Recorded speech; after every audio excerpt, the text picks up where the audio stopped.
Phadke sir, तुम्हाला मी आजपासून नाही ओळखत. गेल्या अनेक वर्षामध्ये तुम्ही माझ्या टीममध्ये आहात, माझ्या संपर्कामध्ये आहात, मला कायम मदत करणारे या ठिकाणी आहात.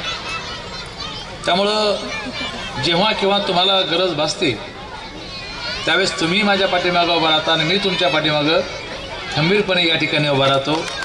तसाच आम्ही सर्व मिळून, भास्कराबा, मी, विष्णू, भाऊसाहेब, दादा, आम्ही सर्व मिळून जेव्हा केव्हा गोल्ड मेडल स्कूलला आमची गरज भासेल त्या सर्व प्रसंगामध्ये या स्कूलच्या पाठीमागं उभा राहू एवढंच सांगतो.